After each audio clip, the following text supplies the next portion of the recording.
Once you have the fundamentals in place, it's all about the boring stuff. It's about putting in people's jobs, job descriptions, how they're evaluated, putting it into their compensation and their benefit systems, all the really boring process stuff. But that's what you need to do. This slide here talks about ways of sustainability to be part of the job. And we have a worksheet that helps you figure out how do you go through and talk to someone in one of these departments and let them know how sustainability and the strategy that you're trying to implement is impactful in their job, because people need to know what is it, the big strategy that you're trying to do around sustainability for the company. How does it play down to my department? How does it play down to me as an individual? Now, the boring part comes where you have to start aligning your benefit packages, your compensation and evaluations around sustainability. Because one of the most overlooked aspects of that is embedding sustainability in actually people's performance reviews and their compensation systems. It's difficult. I know it sounds kind of crazy, right? But you can't just do everything and then have everyone be rewarded, evaluated, and compensated based off different performance. Sustainability needs to be part of it. And there are really 4 trains of thought on how you incorporate sustainability in people's compensation systems. I'm going to talk about these in these next 2 slides. First one is if you incentivize people financially for the behavior they're trying to affect, then people come around. Now, this does work with some people, and especially if you have a job where people are working on things and it's a really routine job. Maybe they're hammering a number of widgets in place, and you can incentivize them. Hey, if you do more this month, you'll get paid X amount of dollars. Maybe they'll work harder. But if it's a creative job, and anybody who's tried to write a paper that's involved creativity or poetry, you realize if someone were to say to you, write faster, write better, be more creative, here's some money, it's not really going to come. You have to be able to do it on your own time. So sometimes financial incentives work well, and sometimes it doesn't. Now, most executives think that if they were incentivized financially, that they would do it, and they think all the employees would follow suit. Competition is a great one.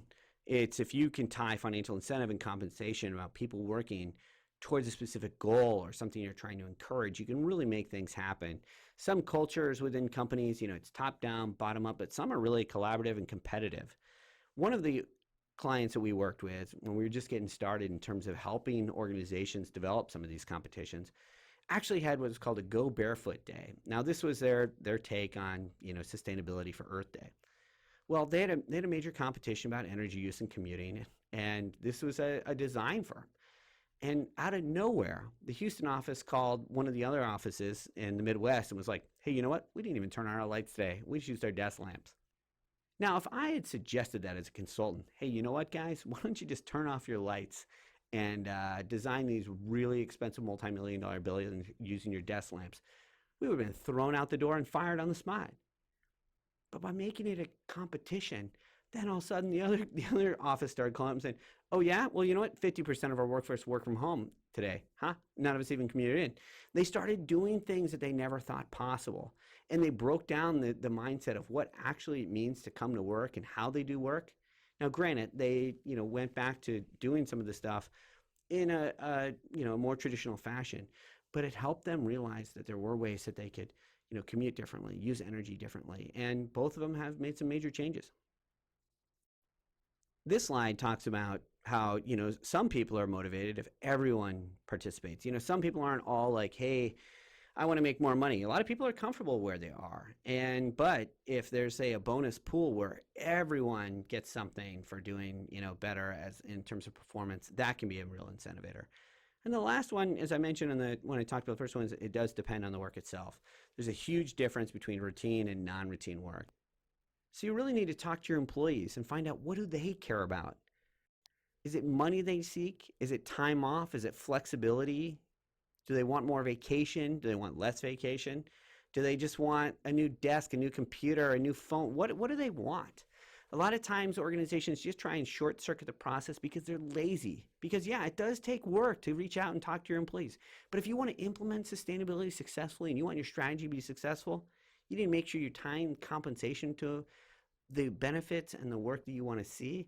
Don't just tell people, hey, if we lower our carbon footprint, you're all going to get a bonus. That'll work with some people, but most people are like, I don't even know what that means, so I don't care, and you're probably not going to give it to me anyway. So you're not going to be successful if that's your one-off strategy. That being said, let me give you a couple examples of companies who are incorporating sustainability in their compensation plans and the success that they're having. Both Alcoa and Excel Energy have found ways that they're tying compensation to sustainability. And within our own company, we've aligned our benefits and compensation not only about just what people perform in terms of new business they bring in as a consultant, but also what are their social, environmental, community, and personal goals. And by doing that, people are finding that by acting in a more sustainable way, they're doing better financially. The key is, as I mentioned, that you have to tie the bonuses, the incentives, the compensation to things that they care about. One employee really wants the money. The other employee really wants just more time off. Third employee, happy doing their job and would be really psyched if there was a bonus pool and everybody shared it and they could have a big party. So you got to figure out what's the compensation system when you're trying to figure out how you're going to reward people around sustainability.